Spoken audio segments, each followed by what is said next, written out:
What's going on, everybody? Welcome back. Bond's Apartment YouTube channel. I, of course, am Luke. Be sure to like and subscribe. Today, I wanted to talk about none other than Mr. Henry Cavill. But I am not actually Henry Cavill's #1 fan. Don't get me wrong. I like Henry Cavill. I wouldn't mind seeing him as Bond. But there are people in the Bond community that are more well-versed than I in Sir Cavill. One of them being this gentleman. You love him, you know him, you love him. David Zaritsky of the Bond Experience. What's up, buddy? What the heck? I'm just sitting here and you pull me in. Oh, you didn't realize? I think I told you I just wanted to chat face to face. I didn't even tell you we were going to record anything. You have access 24/7 to my computer camera, and here we are. Actually, I'm probably not the #1 fan. That's probably Danielle. Oh, okay. Okay, well then the problem is I've been sitting here for about 6 hours and she hasn't sat in this chair. You just happened to sit down, so I just kind of Godfather 3'd you and just said, "Come on in, Pulled in, fella." I get it. No, I am a fan. I'm a huge fan. Yeah. I've gosh, for the longest time actually, even well into Daniel Craig's tenure, I thought, this guy would be a great Bond. And then when I saw him in The Man from U.N.C.L.E., I thought, yeah, no, he would be an amazing Bond and fun too. I talked about all the tropes of why I think he would be a great one. Yeah. So I was always kind of more on the Richard Madden train. And it's just kind of a look thing to me, you know, and I know we've talked about this, you and I. So for the viewer, with the specific argument before we really get into the full kind of meat and potatoes of this episode, when I used to say the whole body shape thing, what was your argument for that? Because you always had a good one for that. Because I used to say he was way too big. Yeah, a lot of people say that he's too big, he's too bulky. He bulked up, and it was hard for him to bulk up for Superman. I mean, it took a specific diet, and then when he went back to do it again, he got a new diet from The Rock. So it takes a lot of dieting and a lot of exercise. His natural body type is lean. And if you look at the Immortals, what he did was he was relatively lean, but in good shape. He wasn't skinny. He wasn't like, some emaciated twig at all, but he was that kind of a lean Solaflex. If you see the Solaflex poster kid, that's what he looked like. And it just very striated, very tough. In other words, he looked like somebody that could move very easily. And I know what people are saying.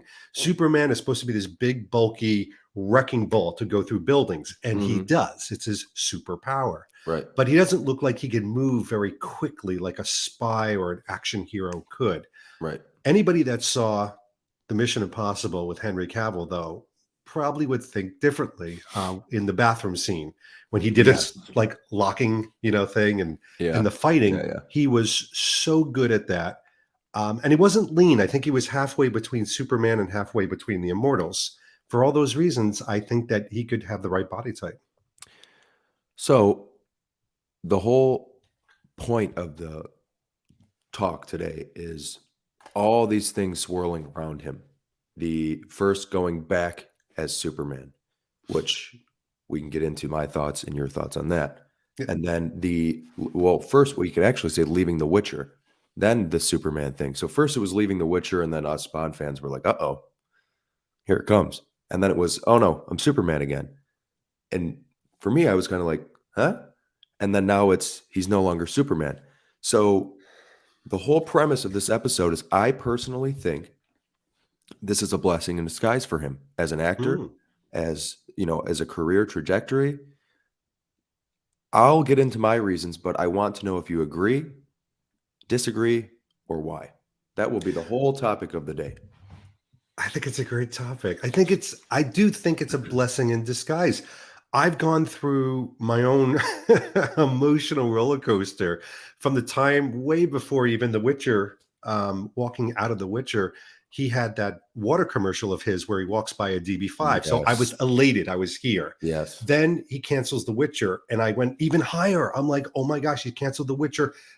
Look what he's doing. He's clearing the runway. And then he got Superman back, And he announced that. I'm like, oh gosh, Superman, that's pretty busy. If he does multiple Justice Leagues, he does Superman 2, that's going to take a lot of his time. There's press. Can he squeeze in Bond? And honestly, at that point, when I heard he was going to be Superman again, I backed away from Henry Cavill. I Mhm. said, you know something, I better widen my horizon. So it was this emotional roller coaster.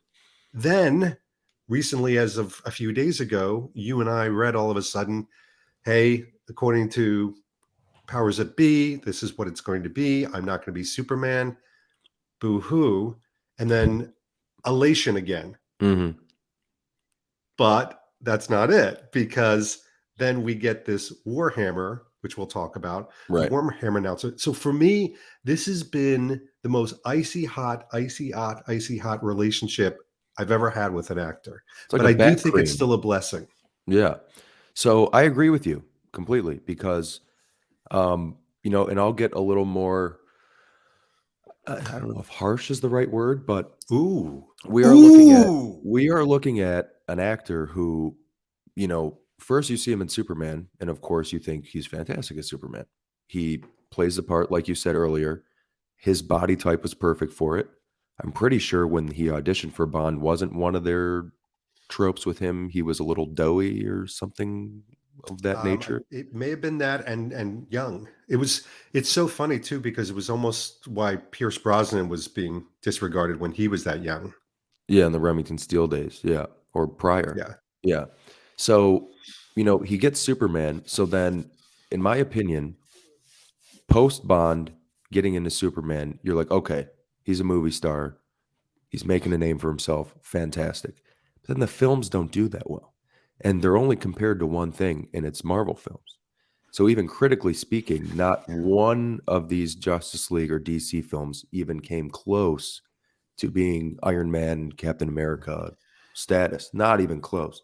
So then when he leaves it, and then of course, even now with like Ezra Miller, everything going on with him, or all the things going on with the Or directors, and Black Adam. Have you seen Black Adam? I haven't, but I heard it was terrible. Dude, Or Danielle and even I like the saw it whole last night, and I'm oh, like, last night, a last little night prep. we come back from dinner. We had a beautiful dinner out. It was delicious. We come back, and I'm like, I do want to see this film. It's a superhero film. She's like, fine. So we get relaxed and we watch it. Oh my gosh, what a steaming pile of poop. And then, of course, I Sorry, stayed Pierce. because they show Henry Cavill's last showing as Superman at the end. And I don't care if I'm spoiling this for people, because you don't need to see Black Adam. It is, Yeah.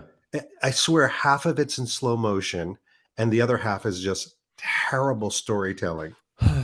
Terrible. See, that's exactly it though. Nothing about any of these DC movies has ever attracted me to go see them. I don't think I've seen half of them. Nah. And then the other thing too, that's a great point with Black Adam. There's like rumors going around that it's not even going to break even, and then The Rock is posting on Instagram that it is Oh, breaking yeah. even. He So now fudged you've the got numbers, maybe. right, you've got your lead star like taking on the producer role, just all these different things. And then of course, even with some of the Justice League films, having director's cuts that never see the light of day and all this stuff. Yeah. So then he's done with that, and now he's doing The Witcher, which is his passion project. Like now we're seeing him do something that he created from the ground up, as far as this is something I love, let's make it into a show. Now he's the star. We're seeing him do his best work, and then he leaves it to be Superman again. Well, I don't think he left Witcher to be Superman. I think he left Witcher because of disagreements with the producers Really? on the definition of the character. I mean, that I've heard a lot about. See, and this is why you're here. But but I do think that, when somebody comes to him, like Eon, for example, and says, "We want you to be this character," and it's James Bond. I don't care who it is. They want you to clear the decks. They don't Right. want, hey, squeeze us in. Right. Eon's not a squeeze us in type of organization, and James Right. Bond's not a squeeze you in type of character. This is why I think you and I are able to run polls and have our own videos like this, because people are really interested. Now it almost seems like there's two parallel neck and neck horses in the race, and Mhm. Henry Cavill's back in. Yeah. Before it wasn't. So that's why it's a blessing in disguise, as you're so aptly putting it, is that we can now watch these two horses go at it. Yeah. So I'll even take it a step further. Part of me still thinks his Bond chances aren't that great. Do you agree or disagree with that? In this I moment I don't today. think they're 50-50. I think they're less than 50-50. Me too. I this is gonna be a shocking thing, and I didn't even say this in my video. I actually think Aaron, uh, Taylor. Aaron Taylor Johnson, Mhm. if I was to put a percentage to it, totally speculative, I would say that he's got about 65 to Cavill's 35%. Yeah. That's how much more I think, because it just fits exactly the type of individual. And you know something? I'll say it again. I said it publicly before, and I'll say it on your channel. I'm okay with it. Me too. Like, I think he would be a fantastic Bond. My only thing is, I do know Henry Cavill loves his fans. Mm. So it is an entirely selfish thing now at this point to have me weigh a little bit heavier on the Cavill side, because I Right. know he would treat the fans like gold. Right. See, that's the thing. He's always my biggest um pro for him would be we wouldn't get curmudgeony Bond with Henry Cavill No. or curmudgeony press actor or unapproachable in the street actor. We would get, like you said, the fan favorite actor, even if he's not Yeah. the best for the role. And we would also get, this is great how we're building on this, because I think we would also get an audience, a bigger and more general audience Hmm. around age, gender, and people will go to see Henry Cavill. People don't know Aaron Taylor Johnson. They just don't. Hmm. So Yeah. they're not going to be like, wives and girlfriends and anybody else, significant others are not going to be like, oh, I got to see the new, Right. Aaron Taylor As Johnson handsome as movie. he is. Right. Yeah, Right. he's good looking, but they're not like, Henry Cavill has captured people, if that makes sense. Yes. He has a Yes. spell over them. And so Aaron Taylor's got to prove himself. Hmm. So he has that missing component. See, and that's where when I heard Aaron Taylor Johnson's name and then that like a absolute whirlwind just took off, I was getting Daniel Craig vibes from that whole situation because he Mm. is a true actor's actor. He's got the accolades, he's got the look, and he's I, And he unknown isn't hates the the word. press. You're right. But unknown isn't the Hates the word. press. Does he really? Well, because of the wife situation, he's got a much older wife, Right. which is to me totally unimportant. But the press have made a really big deal out of it, and they've been harsh to him and harsh to her. And I get it. I mean, your shields go up when Yeah. people act like asses. She's a director, right? What did she direct him in? Oh my gosh, 50 Shades of Grey? No, that's not him. No, but she directed 50 Shades of Grey. Oh, yeah, no, I thought but she directed him in something, didn't she? Yeah, something like Honky Tonk, or Where the Wild Things Are, or Danny McMuffin Eats a Muffin. This Oh, no, no, guy. no, no, no. It was that monkey movie, Garibaldi. This guy, Giuseppe Garibaldi. Giuseppe Garibaldi. That was a good movie. He was great as Giuseppe Garibaldi. God, I've never seen a better Giuseppe Garibaldi in my life, except for when I did him He on did all right. Broadway. Yeah, Kevin Spacey did a good job too. Rest in peace. So the Aaron Taylor Johnson thing, I see it more as a whole. As Bond. But why I see it more is because it kind of fits the Daniel Craig mold. It's just easier to see because it's kind of like the perfect person. Because let's be real, 6 months ago, a month ago, was he on anybody's list at all? He wasn't on mine, It wasn't on mine either. but I can see it now. And it's funny you Right. say that too, because I took a photo of him and I put it through this app to get rid of a beard. And that's Mhm. what I have on one of my thumbnails. And I'm Yeah. like, oh, shoot, that's Bond. Yeah. Like, that's Bond. And he's also, I think, as a physical character, and I'm going to say this too, he's like your age, right? Aaron Taylor? 34 or 33. Yeah, he's young. No, he's 32. Is he really? He's 32. Even better. Even better. Yeah. I honestly, yes. I mean, as a 54-year-old, I'll say even better, in the sense that he has a journey ahead of him that he can take. Now, I'm not Mhm. saying Cavill as a 39-year-old is too old, but they would have to do back-to-back movies. I mean, they would have Mhm. to really juggle, because by the time they start filming, he's going to be 40. Yep. And, I'm not saying he looks 40. He doesn't. He actually No. looks younger, but they would have to do some juggling. Can Ian even do that? I don't know. Good question. Yeah. Will he even do that? Don't know. But it's If still, is the Henry Cavill a blessing in disguise, or is the Henry Cavill stepping in and out for you a blessing in disguise? Does it open it up to your other favorites? Well, it's like, the conversation was around just as a career move for him, it's a blessing in disguise. But Hmm. as somebody who hasn't been completely sold on Henry Cavill, um, I don't think it's his moves that have made him the lesser odds than anybody else. I think it's Circumstance. yeah, and I also feel like if it was him, we would have known by now. Because I feel like he's the type of person where, he was runner up to Daniel Craig, so everybody knows him. Now he's this mega superstar. And I mean, it's not like Eon needed anything more from him. You got Man from Uncle, you've got Mission Impossible, you've got Superman, you got The Witcher. It's like now it's like, okay, come in and screen test for our sake, and let's 60th anniversary, let's make this happen. They didn't I do it. I well, I will respectfully fence with you on that, which is fun. On guard. Um, so I What's can't the point? imagine in any world that we live in that, even if it was a few years ago, that Henry Cavill, more recent than his younger days, hasn't come back in and had a meeting with his people and Yeah, Barbara Broccoli. I yeah. think within the last even year or two, I would bet that they had a meeting. I don't know how that meeting went. Mhm. So it might not have gone good, or maybe they were placating him, or maybe they were just like, he's too much to type, he's too commercial, whatever those conclusions are that we speculate all the time with Eon. Yeah, Um, I don't know, but I yeah. do know that they're really good at keeping secrets. Yes, they are. They,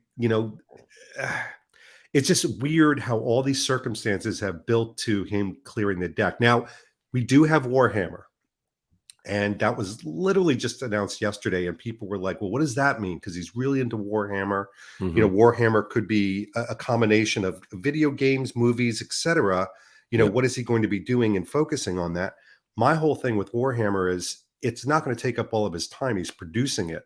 So he may have a small bit part, but it's not Henry Cavill at the front and center of I thought Warhammer. they did say starring and producing. Is it starring though? I'm pretty sure it's starring and producing in, yeah. Yeah. We need to I mean, check that. well, you would He's certainly not hope so. allowed. He's got James Bond. He's got to. I don't know. This is the thing. So a lot of this conversation we're having right now was sparked by the amount of DMs I got saying Henry Oh, Cavill's back in. And my initial thought to reading these DMs is he though? You know what I mean? Something about it, I'm just not sold on him being a front runner for Bond anymore. yeah. So it does say Henry Cavill to star in Warhammer. Good. It's about time that I was right about something on this video because I've been It like, oh, is. for So 15. no, good for you. So it's set to star in and Good for executive you. produce the Warhammer 4000 franchise across, but he'll have plenty of time to do James Bond, he says. I'm it. I'm James Bond. Tell Yeah. Luke he can stuff it Yeah. and He'll his have plenty Madden of pick. time, he told I David just read Zaritsky it of the Bond all black and Experience white. in In the black hot and tub. white. Black Okay, and so white. tell me more about Warhammer then. So do you think this would end up being something like The Witcher for him? It should be bigger. Warhammer is more like Lord of the Rings. I mean, Okay. there's lots of It's like Game of Thrones level big. Right. So it's lots of characters, lots of fighting, lots of armies. They'll probably put like a lot of warring politics type stuff in it. So yeah, if he's going to play the starring role, this could take up a lot of his time. Now he's obsessed. He even paints the little figures and stuff like that. Mhm. He's a Mhm. Warhammer geek. So this could this is the roller coaster. This is what Yeah. I mean by the roller coaster of Henry Cavill.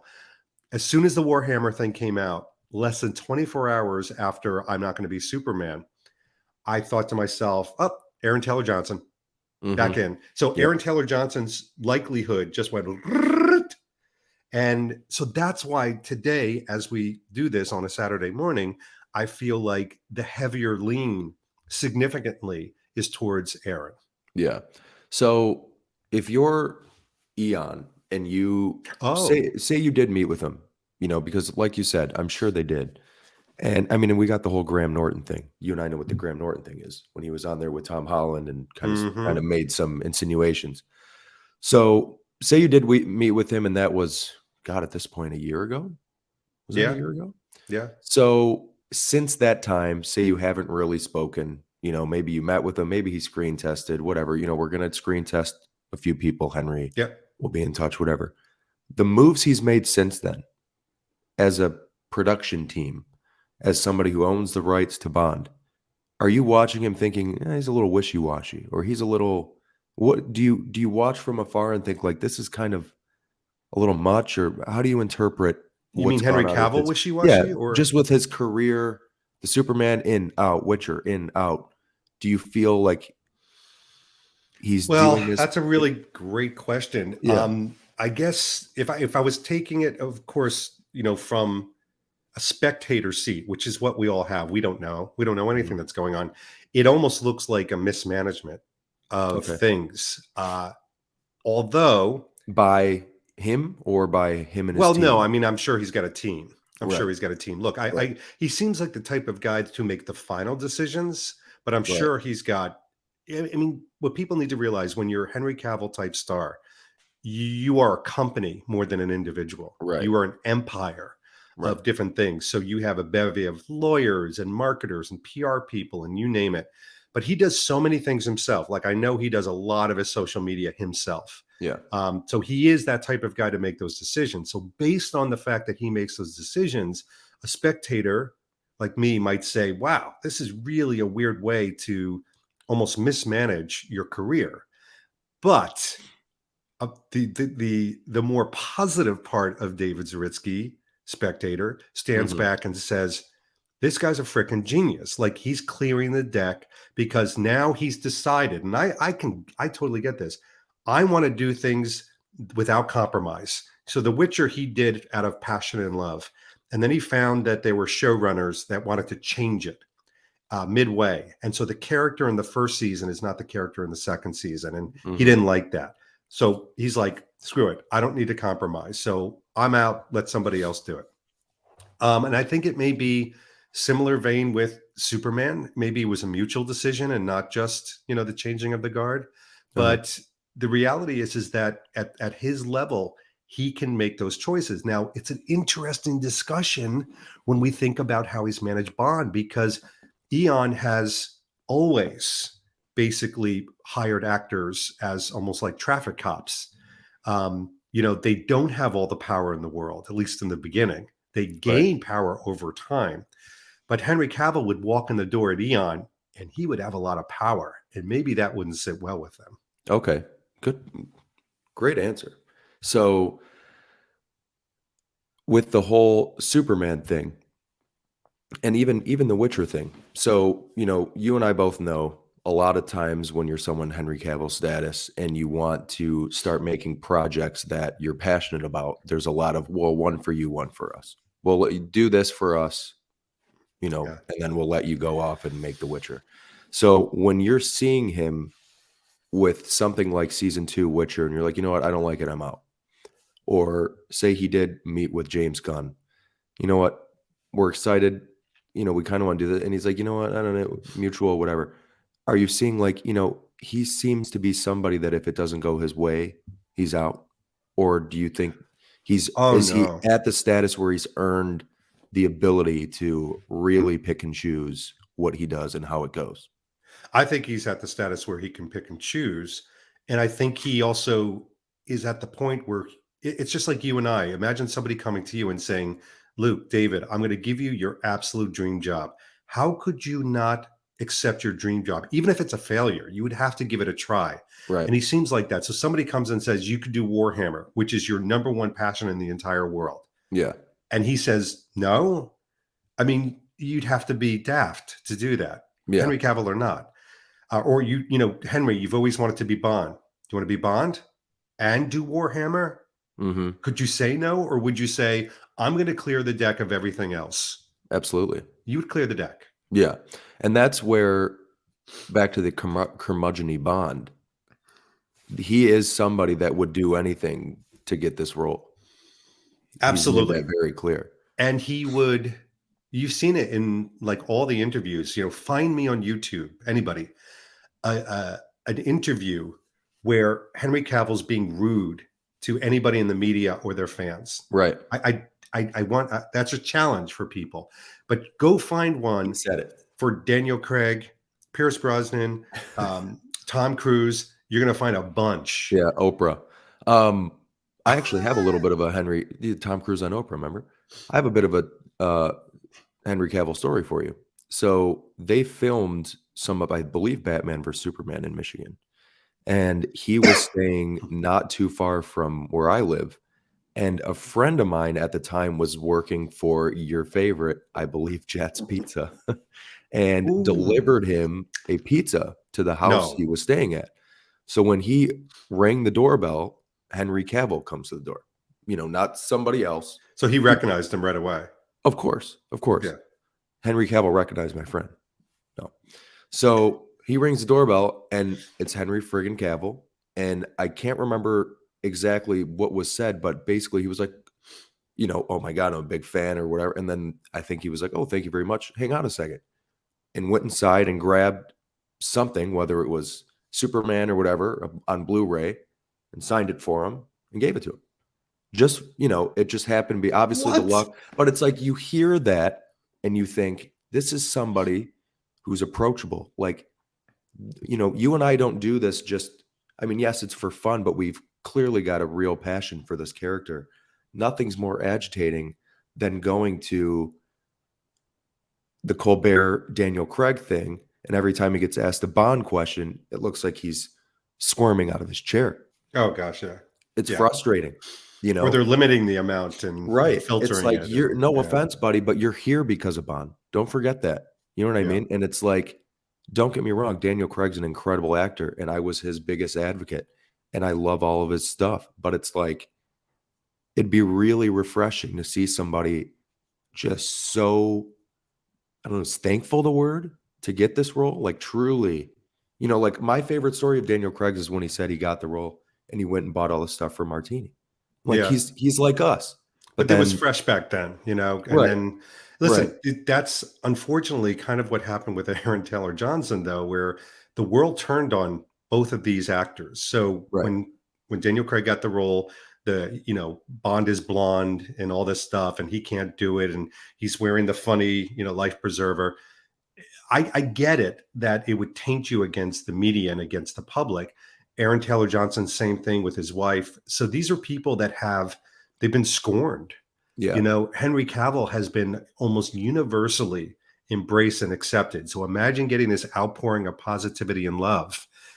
You get what you put out into the world. I've said this to you a million times. Yes. You want a positive YouTube channel? Be positive. You want a negative one? Be negative and start, kvetching about everything. Right. And I think these actors that we're talking about are recipients of that. Yeah, no, I completely agree. This is deep for like a morning Bond conversation. Yeah, I feel like freaking Barbara Walters next on Baba 60 Walters. Minutes. So another question for you.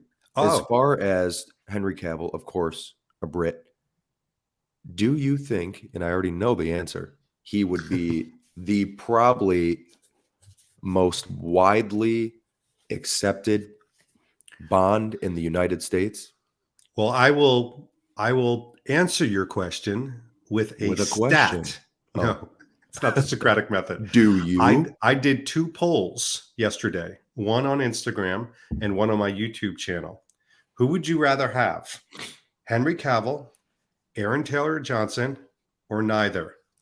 And 76% on both polls, around 76% of my audience, and I think we had close to 2,000 votes, want Henry Cavill, which is a lot more than I thought. There was a like 20% for Aaron Taylor and then a really small percentage for neither.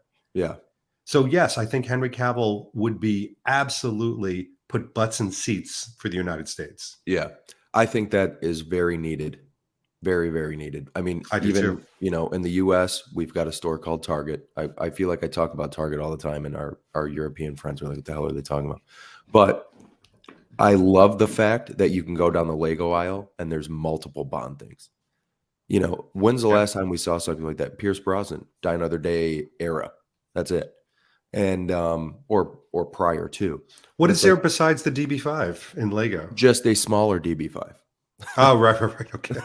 So it's not crazy, Yeah. but But you can it's find like true. Matchbox cars and things like that and Exactly. Hot Wheels. Exactly. So, it's gone from nothing to a little bit of something. Yeah. But if you bring in Henry Cavill, you are bringing in an actor who's Oh, got action figures, pajamas, yep. cups, You know who would love Henry flatware, everything. Cavill? And we haven't talked about them. Amazon. Uh-huh. Yeah. Because Amazon, I believe, wants Bond to be more commercial. Yeah. And I don't think that's a bad thing. I think that's a part of the zeitgeist of Star Wars being so popular was because of the toys and the merchandising. And Right. I for one would love next Christmas or the following Christmas for suddenly your nieces and nephews saying I want the James Bond utility belt. I want the James Bond attaché case. I assume that your nieces and nephews have diverticulitis, which is why I'm Yes. whining like that. Yes. Yeah. They do. They definitely do. They, a lot of blockage. Like the Elephant Man. I am not an animal. I am your niece. Like, go away. Go away. Talk to Go me away, when you're little fixed. schmendrick. Talk to me. Here's when your you're normal. utility belt. No, I agree with that completely. And the thing is, we've set a bar with Daniel Craig. It's kind of like Casino Royale comes out, completely changes everything. The acting in it's phenomenal, and you're just like, this is incredible. Quantum, I actually watched yesterday. I'm The whole starting to like it thing? more and more. I Wait, really do like. the It's whole not thing? difficult to watch the whole thing. It's very short.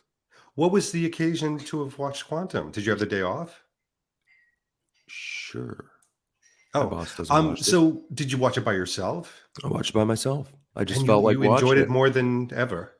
Well, I had watched Casino Royale the day before, or I should say the Oh, night before. nice. That's a nice. So Okay. I'm gonna go through and watch them all, and then when No Time to Die's turn, I'm just gonna, start watching Do other work.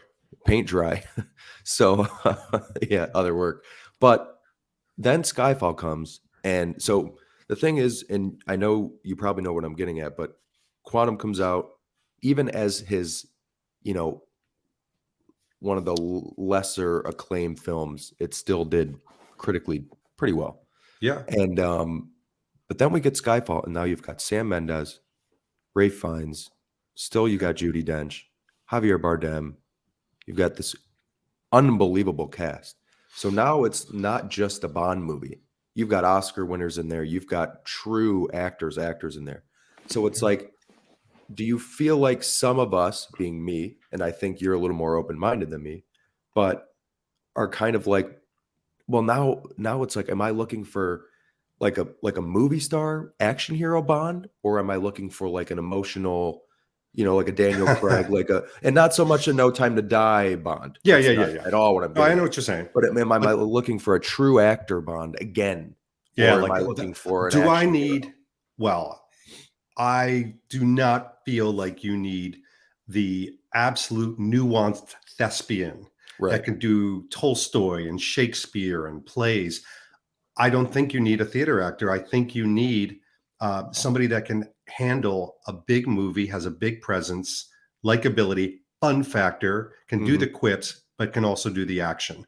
Yeah. And I do think, if I look at the Bonds of past, I think, Sean Connery, Roger Moore, they themselves would say they're not the best actors, but they can absolutely, they have this gravitas on the screen. Right. They're big superstars. Commanding, Whether Bond made them a superstar or not, yes, but Henry Cavill has that it factor, as I call it. Yeah. I think that there's better actors. Of course there are. Even Henry Cavill would say there's better actors. I don't know if Bond needs to be that person. Bond is not, this nuanced emotional character that's like, you gave me the most perfect thing in the Herpes. world. Oh, Oh. missiles. You don't need that type of person. As I wear this Henley, What's happening here? as I wear the Oh, Rag and yeah, Bone Henley. as you literally wear the Ironic. death scene. That is not the enjoying death shirt. That is just the I'm dead shirt. You're not enjoying death. You're just death. Just dead. So I agree with you. I actually agree with you. And I will say, you are the perfect person to sway an opinion in this because you are the number one person that has kind of turned me on to Henry Cavill with your arguments. But even in this conversation, when we started this today, I was Aaron Taylor Johnson all the way, and now I'm torn again. Truly. Nice. Well, because it's like, I think Henry I really, Cavill's PR people should hire me as their lobbyist. yeah, they should. I'm sure he's going to see this. Ring. Henry, next time you're in Michigan, I was going to pick up my phone. It was still plugged in. Hello. Hey, I got that Henry. background too. No, you don't. Oh, you do? Wait. Oh, it's personalized. Nice. Yeah. No, it's just you. It's your face. I've got your face on mine. Where's your location? My location is Garibaldi Street in Giuseppe, North Dakota. I have Monkey Island. Fantastic. Isn't that where they shot The End of No Time to Die? That's Bullshit where Island? Garibaldi lives. Oh, excuse me. Oh, okay. But no, in all seriousness, Really? I will tell you, at the end of the day, if I could have 2 or 3 wish list items for the next Bond, I want him to be a fan favorite, but two-sided. Like I want him to be thrilled that he's in this role. I also do want him to be somebody that is going to bring in new fans to the franchise. Yeah. We need younger fans.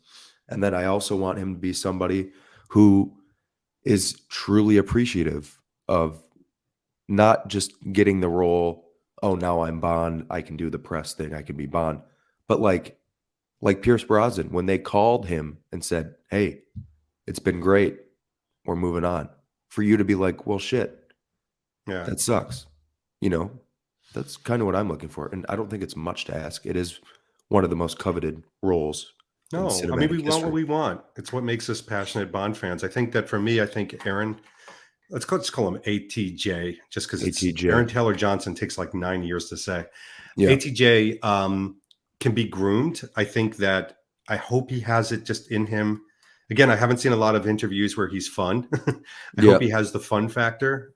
He's done some fun movies, but the one thing I hope for him, if he is the choice, is that he brings the incremental things that we love about a Bond actor, which is he embraces his audience. Yeah. And that's the unknown that kind of makes me a little nervous about that choice. Everything else I like.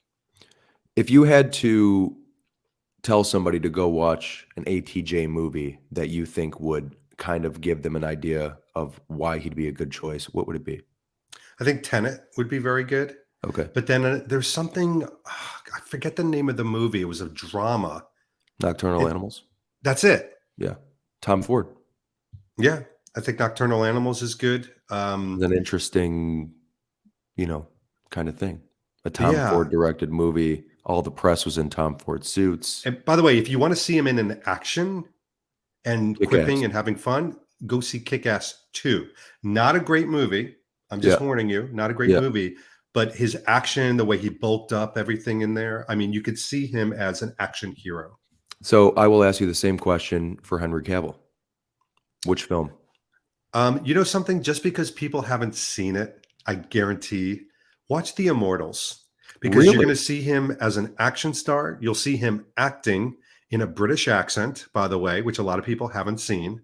And he emotes so much better with a British accent. And if you want to see him more like a Bond character, watch The Man from U.N.C.L.E. Okay. That was the one I thought for sure. I mean, I'm pretty sure he was on Colbert. Have you seen The Man from U.N.C.L.E.? I have. And I hadn't seen it until recently. Not my favorite. Yeah. But he is very good in it. He is very good in it. Maybe it's the Army Hammer thing. Have you seen The Immortals? Nope. Watch it. It's actually a decent flick. It's almost like 300. Okay. So to wrap this up, I'll bring it full circle for you. The blessing in disguise aspect. So, do you think it's one of two things, or is it a combination of both? Is it a blessing in disguise? And when I say it, I mean the Superman clearing we'll say what you said, clearing the deck. Is it a blessing in disguise for his career, or is it a blessing in disguise for his chances at Bond? Or maybe both? No, I think it's a blessing in disguise for Bond because it clears the Really? way. Okay. Yeah, more than his career. I don't think it's a blessing in disguise for his career because I think it was very purposeful. I think that Okay. these are moves that have been calculated. So, blessing in disguise, I think, is something that happens to you. It's more circumstantial, like you talked about, Right. and it turns out to be really good. So, I think the blessing in disguise is he's cleared more of his decks, and therefore the Bond opportunity is more realistic. That to me is a blessing in disguise. That's my final Very answer, nice. Your Honor. Nice. Well, hey, thank you for doing this with me, buddy. Oh my Appreciate it. gosh, I had so much fun. 40 minutes went Bye. in like 2 seconds. Yeah. Incredible. Incredible. But hey, thank you guys for watching. David Zaritsky, thank you for joining me. You can catch him on the Bond Experience. Obviously, if you're watching this, you probably already know who he is. Thank you, buddy. I appreciate you doing this. I'll let you get back to your Saturday. It's only, 4 a.m., I think. So you got pretty It's much early. a full day. Yeah. But thanks again. Thank you guys for watching. I'll catch you on the next one.